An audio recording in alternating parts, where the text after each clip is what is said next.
नमस्कार, मी संदीप देसाई. झी 24 तास महापालिकांचा महासंग्राम या विशेष कार्यक्रमामध्ये आपल्या सगळ्यांचं स्वागत. आज आपण आहोत नाशिकमध्ये. आपल्याला माहित आहे नाशिकमध्ये कुंभमेळा होऊ घातलेला आहे, त्यामुळे नाशिक महापालिकेच्या निवडणुकीला विशेष महत्त्व प्राप्त झालंय.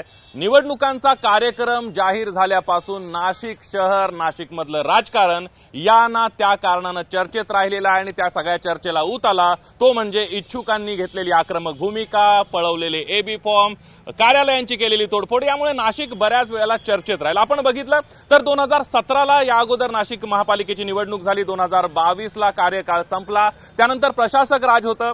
2017ला भाजपची या ठिकाणी सत्ता होती. भाजप शिवसेनेची एकत्र सत्ता होती. मात्र भाजप मोठा भाऊ म्हणून त्या ठिकाणी काम करत होता. मात्र या 5 वर्षाच्या काळामध्ये प्रशासक राजमध्ये काय काम झालं?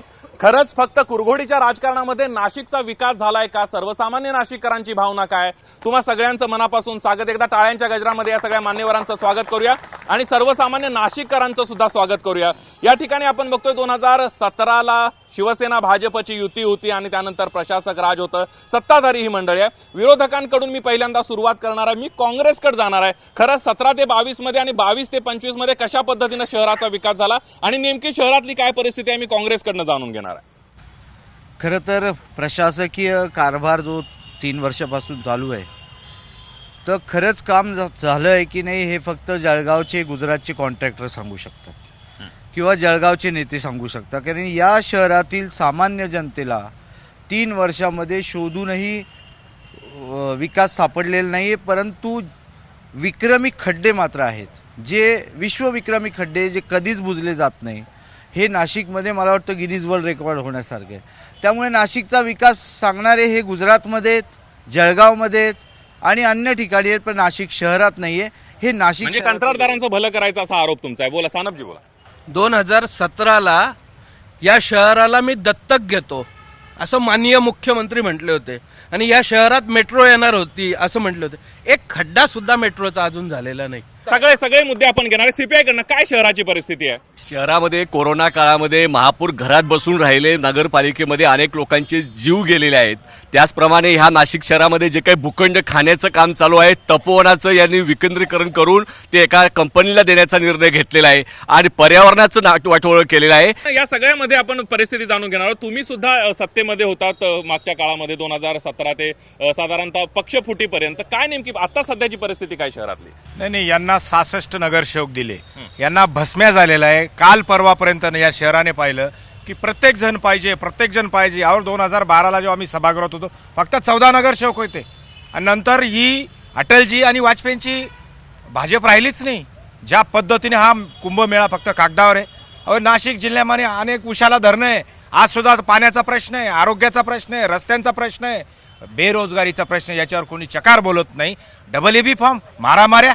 जगातला, देशातला, राज्यातला, जिल्ह्यातला मोठा म्हणणारा पक्ष झालं तरी काय, याचं 100% तुम्हाला 16. अगदी हिरा म्हणजे मी तुमच्याकडे येणार आहे. सगळ्यात महत्वाचा मुद्दा म्हणजे आता तुम्ही राज्यात मित्रपक्ष आहे म्हणून बाजू घ्यायची नाही. तुम्ही जी परिस्थिती आहे शहरातली ती मांडा. नाही, शहरातली जी परिस्थितीच मांडणार आहे. जरी राज्यात आमची महायुतीचं सरकार असेल, परंतु येणारा कुंभमेळा आणि ज्या खऱ्या कार्यकर्त्यांनी जे काम केलेलं आहे त्या कार्यकर्त्यावर अन्याय झालेला आहे, तो जनतेला या ठिकाणी सहन झालेला नाही. येणारा 15 तारखेला जनता हे दाखवून देणार आहे. आता या ठिकाणी शिंदेसेना आणि राष्ट्रवादी, अजितदादा आणि शिंदेसाहेब अशी महायुती झालेली, परंतु जे खरं कार्यकर्ते त्यांना डावलून या ठिकाणी जे काही अगदी आपण राजकारणावर बोलूया. मात्र शहराची परिस्थिती काय 17 ते 22 आणि 22 ते 25 मध्ये डावलून गेलं तर ज्यांनी काम केलं, शियाचा कुंभमेळ्यामध्ये मागेही काम केलं, आताही ते करतायत. लोकांच्या सुखादुखामध्ये त्यांना डावलल्यामुळे जनतेला सहन होऊ नाही राहिलं. जनता सगळ्या सामान्य कार्यकर्त्याच्या हातात हे महानगरपालिका देणार आहे. ठीक आहे. आपल्याला पेशकारजी मला एक सांगा, सत्ता तुमच्याकडे होती, प्रशासन काळामध्ये सुद्धा सत्ता तुमच्या ताब्यात होती. काय परिस्थिती आहे शहरात? अनेक शहराची वाट लागून गेली असा विरोधकांचा आरोप आहे. शहरामध्ये कुंभमेळ्याच्या पार्श्वभूमीवर खूप मोठी विकास कामं होत असतात. हे आपण मागच्या 3 कुंभमेळ्याचा अनुभव आमचा स्वतःचा आहे. त्यामुळे त्यावेळेचं बजेट आता कॉन्क्रिटीकरण, रोड कॉन्क्रिटीकरण चाललेलं आहे, स्मार्ट सिटीचे कामं चाललेली आहेत. त्यामुळे अचानक हे जे खड्डे पडले, अतिवृष्टीमुळे पडलेल्या खड्ड्यांची व्यवस्था ही थोडीशी लांबली, हे नक्की आहे. पण त्यावेळी लोक म्हणजे तुम्ही मान्य करताय रस्त्यांची थोडीशी अवस्था आहे. थांबा, शिवसेनेकडनं भूमिका मांडून घेऊया. काय तुम्ही पण सत्तेत होतात या सगळ्या काळामध्ये, काय कामं केली? विरोधकांचा आरोप आहे काही कामं झालेली नाहीत. नाही, खोटं आहे. विरोधकांचा आरोप, त्यांचं म्हणणं त्यांचं जे बागे योग्य आहे. परंतु निश्चितपणे मागच्या आपण जर 5 वर्षात बघितलं तर प्रशासकीय राजवट जरी होती तरी माननीय मुख्यमंत्री शिंदे साहेब असतील, माननीय मुख्यमंत्री देवेंद्रजी फडणवीस असतील, यांच्या माध्यमातून नाशिक शहरामध्ये अनेक विकास कामांचं या ठिकाणी आपण बघितलाच. प्रभाग इथं 7मध्ये बघा, बाळासाहेब ठाकरेंच्या नावाने आज सर्वात आणि सुंदर असं गार्डन या ठिकाणी झालेलं आहे. त्याचं निश्चितपणे या नाशिककरांना देखील त्याचं कुठेतरी बेनिफिट मिळेल. अगदी या सगळ्या गोष्टींमध्ये आपल्याला जाणवलेलं आहे की रस्ते, आणि पहिला एक विषय आपण घेणार आहोत, रस्त्यांची परिस्थिती. खड्डे मोठ्या प्रमाणावर रस्त्यांवर आहेत, वाहतूक कोंडी मोठ्या प्रमाणावर होते. काय नेमकी परिस्थिती आहे शहरातल्या रस्त्यांची, वाहतूक कोंडीची, त्याबद्दल काय सांगू शकाल? आपण जिथे आत्ता हा कार्यक्रम करतोय त्याच्या मागे स्मार्ट सिटीचा हा रोड आहे. हा स्मार्ट सिटीचा रोड पूर्ण झालेलाही नव्हता तरी कॉन्ट्रॅक्टरला 110 कोटी रुपये फक्त मेंटेनन्सच्या नावाखाली दिले गेले. जेव्हा तुमचं काम पूर्णच होत नाही तर त्याचा मेंटेनन्स कसा ठेवाल? तुमचं काम पूर्ण झाल्यावर तुम्ही पैसे द्यायला पाहिजे. जनतेच्या खिशातले पैसे, जनतेच्या टॅक्समधनं गोळा केलेले पैसे यांनी अक्षरशः कॉन्ट्रॅक्टरच्या खिशात घातलेले आहेत. स्मार्ट सिटीच्या नावाखाली 1100 CCTV कॅमेरे लावले. साहेब, आम्ही 2 महिन्यापूर्वी व्हिजिट केले होते. 9 कॅमेरे फक्त शहरात चालू होते. 1100 कॅमेरे लावलेले आहेत. हेडक्वार्टरमध्ये 2 माणसं नव्हते बसलेले. 1100 कॅमेरे ऑपरेट. म्हणजे रस्त्यांची परिस्थिती अतिशय बिकट आहे. बोला. नाशिककर सुद्धा मान्य करतील, पेठ रोड जो नाशिक शहरातून जातो त्याला हजारो खड्डे, आणि पावसाळा संपून 4 महिने झाले, जानेवारी चालू आहे, अजून खड्डे बुजले नाही. आणि जो रोड खूप चांगला आहे, दिंडोरी रोड, त्याची नवीन निविदा महानगरपालिकेने काढली. म्हणजे चांगले रस्ते फोडायचे, त्याच्यात पैसे कमवायचे, आणि खराब रस्ते तसेच ठेवायचे. ही भूमिका इथल्या सत्ताधाऱ्यांची. म्हणजे कंत्राटदारांचं भलं करण्याचं काम चालू आहे. बोला. साहेब, नाशिक शहरामध्ये 121 लोकांपेक्षा अधिक बळी गेले रस्त्याच्या खड्ड्यांमुळे, आणि त्यांचा आक्रोश यांना दिसत नाही. या नाशिक शहरामध्ये महाराष्ट्रातलं पहिलं खड्ड्यांवरती साहित्य संमेलन आम्हाला घ्यावं लागलं. ते सर्व टीव्हीवरती जाहीर केलेलं आहे, पाहिले लोकांनी. अतिशय रस्त्याची वाट लावलेली आहे. रस्त्यातून सर्व पैसे कमवण्याचा धंदा सुरू केलेला आहे, आणि नाशिक शहराचे रस्ते शोधण्याची गरज आता आलेली आहे. आणि म्हणून संपूर्ण नाशिक शहरामध्ये रस्ते सर्व उद्ध्वस्त केलेले आहेत, आणि ह्या रस्त्याच्या नावावरती राजकारण करून फक्त पैसे कमवण्याचं काम गेले 8 वर्ष सुरू आहे. प्रशासकीय राजवट. अगदी रस्त्यांच्या, हिरा म्हणजे रस्त्यांच्या सगळ्या कंत्राटांमध्ये घपला पाडला जातोय असाच विरोधकांचं मत आहे. काय नेमकी परिस्थिती आहे? आता जर मी फिरतो तर खरोखर जनतेची ही नाराजी रस्त्यावर आहेच. रस्त्याची 100% नाराजी आहे. आता पंचवटी ते मखमलाबाद, मी आता माझी कन्या उभी आहे तिथं, मी फिरतो तर इतकी वाईट परिस्थिती आहे रस्त्याची. मग म्हणूनच ही काही नाशिककरांनी आता या ठिकाणी ध्यास घेतलेला आहे, काही शिंदे साहेबाच्या हातात सत्ता द्यायची. 100% एकनाथ शिंदे साहेब आणि अजितदादा या शहराचा विकास करणारी मला खात्री आहे. मी सामान्य अगदी म्हणजे रस्त्यांची परिस्थिती बिकट झालेली आहे, मान्य. बोला, काय परिस्थिती आहे? कॉन्ट्रॅक्टरांचं भलं केलं जातंय, रस्ता एकही सरळ झालेला नाही. विरोधकांचे आरोप, त्यांना आरोप हे केलेच पाहिजे, त्याच्याशिवाय त्यांचे पक्ष जिवंत राहणार नाही. आपण नाशिककरांच्याकडनं पण जाणून घेणार आहोत. बोला. ठेकेदारांचा हा यांचा अडचण अशी आहे की यांच्या जवळच्या ठेकेदारांना मिळालं नसेल कदाचित कॉन्ट्रॅक्ट, म्हणून हा सगळा म्हणजे त्यांचा तळतळाट चालू आहे. परंतु असं आहे की हे खरं आहे, प्रशासकीय राजवटीमध्ये रस्त्यांकडे दुर्लक्ष झालं, आणि त्याच्यावर अंकुश देवेंद्रजींनी ठेवलेला आहे. इथं तोंड दाबून मुख्याचा मारा, एकही स्थानिक कॉन्ट्रॅक्टर नाही. सगळ्या बाहेरचे कॉन्ट्रॅक्टर, गुजरातचे कॉन्ट्रॅक्टर. आणि मी जरी महाविद्युत असेल तर आम्हाला दुःख वाटतं, जे काही स्थानिक कॉन्ट्रॅक्टर काम करत काही क्वालिटीचे नाही का? या बाबतीत माझ्या मतदारसंघामध्ये इगतपुरीमध्ये 1000 कोटीचे काम आहे स्थानिक एकाही कॉन्ट्रॅक्टरला मिळाले. UP, बिहार, गुजरातचे, बाहेरचे, सगळे बाहेरचे लोक आहे. या बाबतीत माझी पण नाराजी, जरी महाविद्युताचे स्थानिक लोक आहेत ना काम करणार. ठीक आहे. आपण स्थानिकांना काम दिलं जात नाही. बोला, तुमचं काय मत आहे याच्यावर? खरं बघितलं की 22 कार्यकाळ संपल्यानंतर किती आयुक्त बदले बघा ना. मुख्यमंत्र्याचा आणि त्या सत्तेतल्या आमदार खासदारांचा, मंत्र्यांचा ऐकण्यात आयुक्ताची बदली केली. जलद शर्माची का बदली केली? ज्या पद्धतीने भ्रष्टाचार वाढलेला आहे, कुंभमेळा कागदावर दिसतोय. निश्चितपणे रस्त्याचे देखील या ठिकाणी प्रश्न सुटलेले, काही सुटतील. परंतु आपण बघितलं असं, आपण नाशिककरांना पण विचारणार आहे. 100% या चालू वर्षामध्ये आपण जर बघितलं तर सर्वात जास्त पाऊस यावर्षी झालेला आहे आणि निश्चितपणे त्याचा फटका आपल्याला या ठिकाणी आपण बघितलेला आहे का रस्त्यांवर त्याचा निश्चितपणे परिणाम झाला आहे. येत्या काळामध्ये देखील त्याचा दूर होईल आणि येत्या काळामध्ये आपण देखील रस्ते आणि ते या ठीक आहे आपण नाशिककरांना विचारा. खरंच परिस्थिती थांबा, सर्वसामान्य नाशिककर सुद्धा आपल्या सोबत आहेत. दादा, काय सत्ताधारी आश्वासन देत आहेत, रस्ते झाले? सत्ताधाऱ्यांचा कॉन्ट्रॅक्टरांवरच फक्त अंकुश आहे. कॉन्ट्रॅक्टर या नाशिक शहराचा विकास करत नाही. तुम्ही या शहराचं मॅपिंग चुकलेलं आहे भुयारी गटार योजनेचं, त्याच्यावर एकही जण बोलायला तयार नाही. परत LED घोटाळा झाला 1995 पासून, तर 1995 ते 2012 या शहरामध्ये शिवसेनेचा आणि काँग्रेसचा महापौर होता. त्याच्यानंतर BJPचे महापौर झालेले. परंतु या सगळ्याचा सारांश काढला तर घोटाळ्यावर कोणी बोलायला तयार नाही, मुलांच्या ई-लर्निंग बाबत कोणी बोलायला तयार नाही, तरुणांना तुम्ही उमेदवारी द्यायला तयार होत नाही आणि तुम्ही कसला म्हणजे विकासाच्या वेगवेगळे गप्पा सत्तेवर मारताय? कोणी असले तरी लोकांचे प्रश्न सुटत नाही. काय तुमची भूमिका आहे, बोला. मला एकच सांगायचं आहे, सत्ता कोणाची असो पण विकास झाला पाहिजे. तो विकास अजिबात होत नाही. आत्ता आमच्या 8-10 दिवसापूर्वी आमची एक महिला होती हेडक्वार्टरची, ती रस्त्यावर खड्ड्यामध्ये म्हणजे गाडी खड्ड्यामध्ये गेल्याने ती बाई तिथे जाग्यावर मयत झाली. अशा अनेक घटना आहे. रस्त्यांच्या अपघातांमध्ये जे मृत्यू झाले ते त्याला जबाबदार कोण? प्रदीपजी, तुम्हाला उत्तर द्यावं लागेल याला, बोला. खरं तर रस्त्याची दुर्दशा ही मागच्या प्रशासकीय काळामध्ये त्याला व्यवस्थित करणं झालं नाही, हे मी मान्यच मगाशी केलेलं आहे. अतिवृष्टीमुळे रस्ते खराब झाले, हा सगळ्यात मोठा विषय लक्षात ठेवला पाहिजे. फक्त राजकीय आरोप करून चालणार नाही. ठीक आहे. आता त्या ताईंनी नगरविकास खात्याचा एक मुद्दा सांगितला, शिंदे साहेबांचा मुद्दा सांगितला. प्रशासन काळामध्ये नगरविकास खात्याच्या अंडर सगळं येतो, तर त्यावेळी तुमचा वचक नव्हता अधिकाऱ्यांवर? नाही, निश्चितपणे होता ना. तर मध्यंतरी बोलू देता ना. नाही, आपण बघितलं असेल मध्यंतरीच्या काळात देखील गेल्या 3-3.5 वर्षामध्ये 2.5 वर्ष शिंदेसाहेब मुख्यमंत्री होते. त्या काळात आपण माहिती घ्या ना, नाशिक शहरामध्ये किती निधी आला आणि त्या निधीचं वाटप कसं झालं. निश्चितपणे ते लोकोपयोगी कामासाठीच तो निधी या ठिकाणी उपलब्ध झालेला आहे. आपण जाणून घेऊ. आला निधी, कामं झाली? निधी आला आणि निधीसाठीच हे नगरसेवक गेले. 35 नगरसेवक आमचे होते, त्याच्यातले आम्ही 5 राहिलो. परंतु प्रत्येकाला कोट्यवधी रुपये निधी आणि त्यामध्ये ते पार्टनर आहेत. तुम्ही बघा, एप्रिलमध्ये जे रस्ते झाले ते आता तुटले फुटले. कॉन्क्रीटचा रस्ता केला तर किमान तो 15 वर्ष टिकतो. 6 महिन्यात रस्ता या माझ्या प्रभागातल्या मी शहरात दाखवतो. म्हणजे तिथं अधिकारी पण पार्टनर, कॉन्ट्रॅक्टर पण, नगरसेवक पण पार्टनर. आणि मुंबई केलेल्या आहेत नाही. जनता तक्रार दाखवेल 15 तारखेला. ठीक आहे, बोला. काय परिस्थिती आहे, बोला प्रदीप. बोलायला फार आहे, तुम्ही शांत बसा. बोलायला फार आहे, 5 मिनिटं ऐकून घ्या तुम्ही. 23 वर्षाचं पोरग, ग्रॅज्युएट पोरग, कामाच्या पहिल्या दिवशी जात असताना त्या मेरी रस्त्यावर ऍक्सिडेंट मध्ये वारलं रस्त्याच्या परिस्थितीमुळं. याला जबाबदार हे भाजपवाले. आणि हे त्याचं उत्तर देणार का? जर आज 150 पेक्षा जास्त लोक नाशिक शहरात फक्त रस्ते खराब आणि खड्ड्यांमध्ये आदळून जर वारले असतील, त्याची जबाबदारी कोण घेणार आहे? काही संवेदनशीलता ह्या पक्षांमध्ये उरली आहे का? यांना सत्ता म्हणजे महानगरपालिकेत, मी तर एक वाक्य तयार केलंय, महानगरपालिकेत जे लोक बसायचे ना तेच लोक परत बसणार. यांना फक्त भाजपचं दुपट्टा त्यांच्या गळ्यात पाहिजे. मी आधी ते राष्ट्रवादीचे होते, शिवसेनेचे होते, खिचडी झाले, सगळे खिचडी झाले. बोला. तुम्ही जो प्रश्न विचारला तो खरं भरकटला नाही गेला पाहिजे. जे लोक याच्यामध्ये मयत झाले त्याला जबाबदार कोण, याचं उत्तर आजही भारतीय जनता पक्षावाले सांगू शकत नाही. त्यांनी फक्त एकच इस्माचं नाव सांगावं की जो मयत झाला आहे आणि प्रशासनाने त्याला काही मदत केलेली आहे, असं एकही उदाहरण जर त्यांनी भाजपवाल्यांनी दिलं तर आम्ही आरोप करणं थांबवू.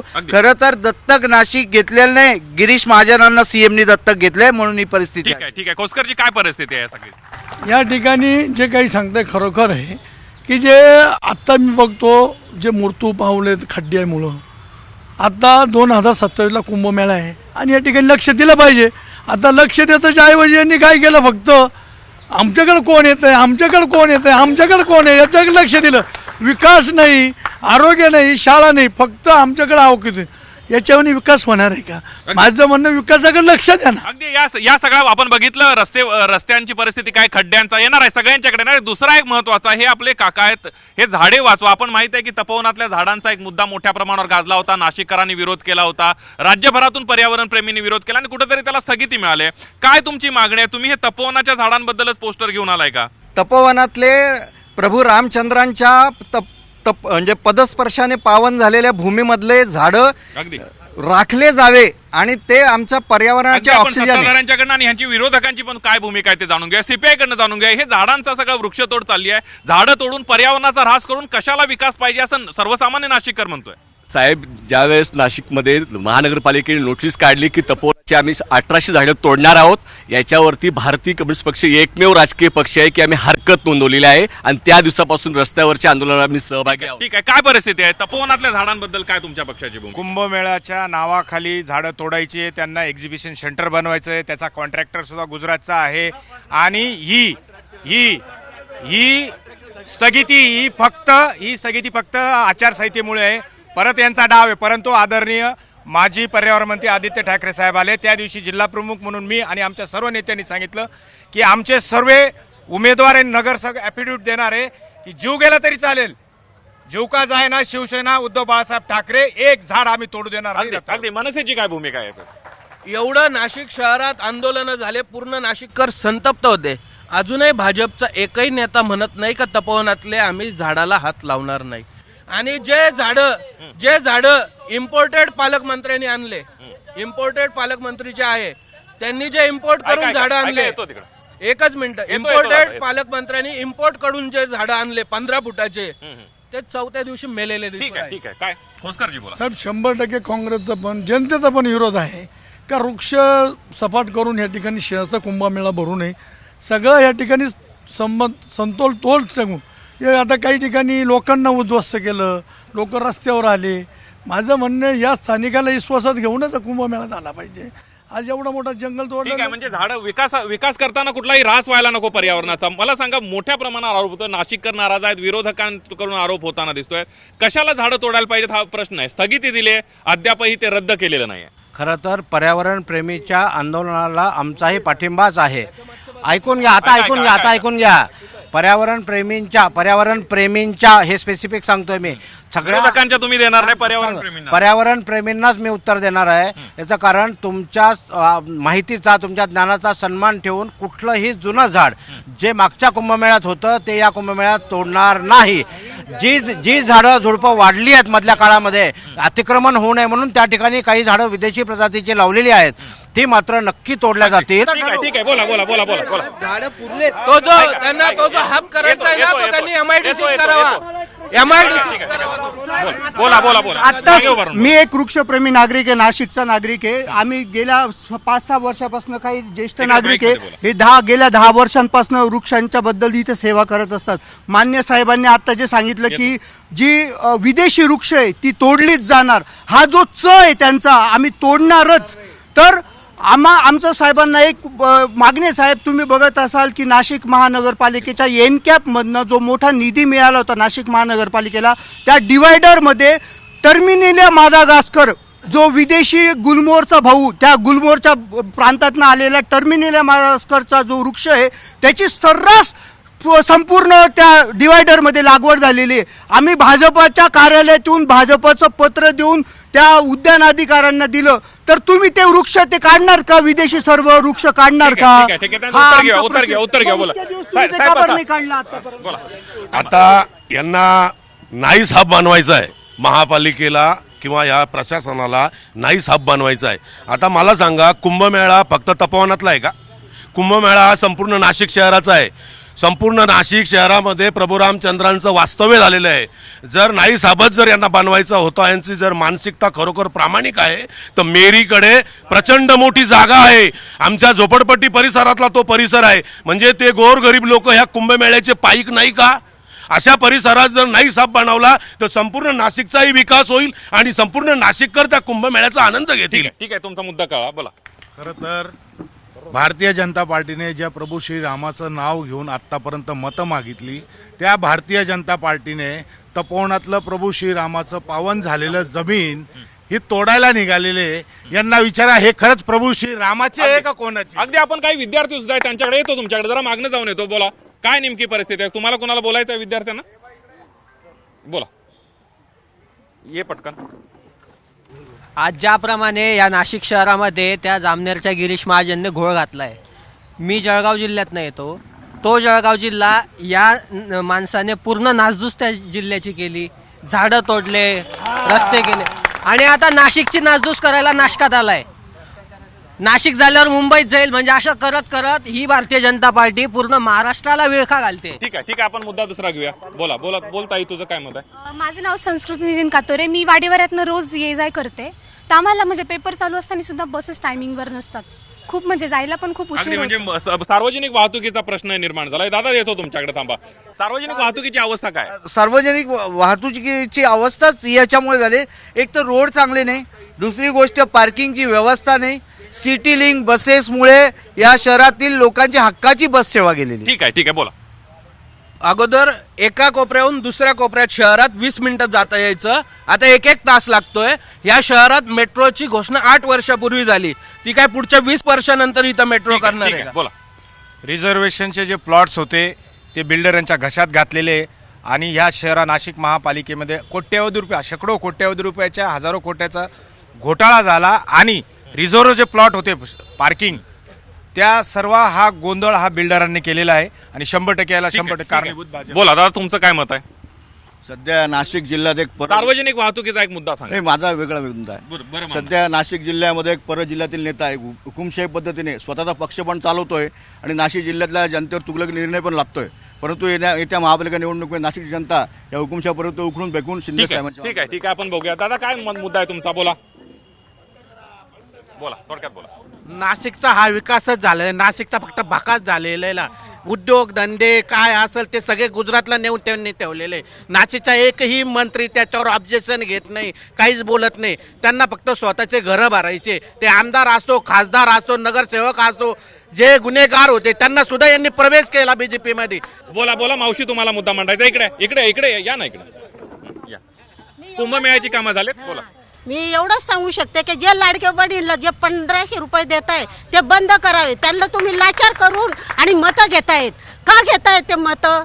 तुमचा अधिकार आहे ते देणार आहे, पण ते कोणाला देणार आहे? जे या स्थानिक ठिकाणी कामं करणार असणार त्यांना ते मतं देतील. पण जे EV मशीनमुळे ते स्वतःसाठी मतं घेत आहेत हे चुकीचं आहे त्यांचं. मावशी, तुमचा मुद्दा लक्षात आला. काका, तुम्हाला एक मुद्दा मांडायचा. या इकडे या. काय म्हणणं आहे? माझं म्हणणं एकच आहे की हे जे लाडली बहीण काढली, परत हे वयश्री बाजूला लुटून दिलं आणि मग हे मुद्दे दाखवतात कशाला आम्हाला? तुमचा आमिष दाखवलं जाते असं आरोप आहे तुमचा? आमिषच ठीक आहे हा मुद्दा आपण उपस्थित करूया. बोला, काय म्हणणं आहे तुमचं? बोल काका, बसा जरा. नाशिक मधील ज्या झेडपीच्या साहेब नाशिकमध्ये ज्या जिल्हा परिषदच्या शाळा आहेत त्या ओस का पडतात? तिथले विद्यार्थी संख्या का कमी होते? मुंबई सारखं आदित्य साहेबांनी ज्या प्रकारे झेडपीच्या शाळा आधुनिक तंत्रज्ञानाच्या रूपात बनवल्या, तशा नाशिकमध्ये का भाजप महापालिकांच्या शाळांचा मुद्दा सुद्धा उपस्थित करायचा? शाळांची अवस्था का झाली आहे महानगरपालिकेच्या अशी? मध्यंतरीच्या काळात आपण बघितले गेले 5 ते 7 वर्षापासून या ठिकाणी नाशिक महानगरपालिकेच्या निवडणुका होऊ घातलेल्या नाही. प्रशासकीय राजवट असल्यामुळं थांबा बोलतायत ते. बोला.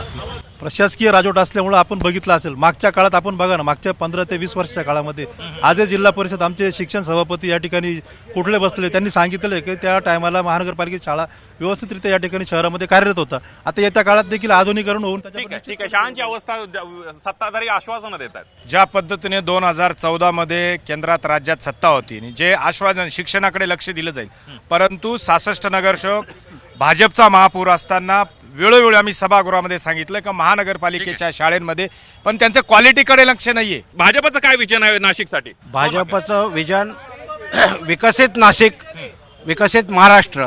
या धर्तीवर नाशिकचा GDP वाढवणे, नाशिकला सोयी सुविधा देणे, इज ऑफ लिव्हिंग देणे, अशा प्रकारचं काम भाजप. ठीक आहे. काँग्रेस स्मार्ट सिटीच्या नावाखाली झालेला 3000 कोटीचा भ्रष्टाचार आम्ही बाहेर काढणार. महापालिकेच्या निवडणुकीत जनतेसमोर जाताना स्मार्ट सिटीच्या नावाखाली झालेला, सिंहस्थाच्या नावाखाली झालेला भ्रष्टाचार मुक्त महापालिका करणार. मनसेचं विजन बोला थोडक्यात. नाशिककरांच्या मनातली सत्ता आणणार आणि नाशिककरांच्या मनातलं काम करणार. तुमच्या पक्षाचं विजन बोला. नाशिक महापालिका क्षेत्रातील सर्व सार्वजनिक आरोग्याचे जे हॉस्पिटल्स आहेत लोकांना आरोग्य देणार, सर्व शिक्षण देणार आणि चांगल्या प्रकारे वॉटर, मीटर, गटर ज्या मूलभूत सोयी सुविधा आहे ह्या आम्ही महापालिकेच्या माध्यमातून. बोला तुमच्या पक्षात. शिंदे साहेबांच्या मनातली या ठिकाणी नाशिक महानगरपालिका असणार आहे. त्यांनी जे राज्यामध्ये ज्या पद्धतीने 2.5 वर्ष काम केलं मुख्यमंत्री असताना, त्या पद्धतीने 18-20 तास काम करणारे या ठिकाणी नगरसेवक आणि लोकप्रतिनिधी या ठिकाणी. ठीक आहे बोला. नाशिक मनपाच्या शाळा अद्ययावत करणार आणि आरोग्याच्या प्रश्नावरती आरोग्य केंद्र चांगले सुशोभित करण्याचा प्रयत्न आम्ही करणार आणि नाशिक शहरामध्ये 2025 मध्ये महाराष्ट्रात नव्हे तर भारतामध्ये सर्वात जास्त झाडं भारतीय जनता पक्षाने तोडलेत. पर्यावरणपूर्वक आम्ही काम करणार. आपण बघितलं की महापालिकांचा महासंग्राममध्ये विविध मुद्दे उपस्थित झालेले आहेत. रस्त्यांचा विषय असेल, पाणी पुरवठ्याचा विषय असेल, वृक्षतोड, पर्यावरण आणि कुंभमेळ्याच्या कामांमध्ये सुरू असलेली संत गती या सगळ्याबद्दल चर्चा झालेली आहे. सत्ताधारी विरोधकांमध्ये आरोप प्रत्यारोप झालेले आहेत आणि त्यामुळे नाराजी काहीशी सगळ्याच पक्षांवर नागरिकांची आपल्याला पाहायला मिळते. मात्र या सगळ्यामध्ये नाशिककर 15 तारखेला कुणाच्या पारड्यात मत टाकतात, 16 तारखेला कोण सत्तेवर विराजमान होत आहे हे बघणं तितकंच महत्त्वाचं ठरणार आहे. झी 24 तास महापालिकांच्या महासंग्राम या विशेष कार्यक्रमामध्ये इथंच थांबूया. पहा फक्त झी 24 तास.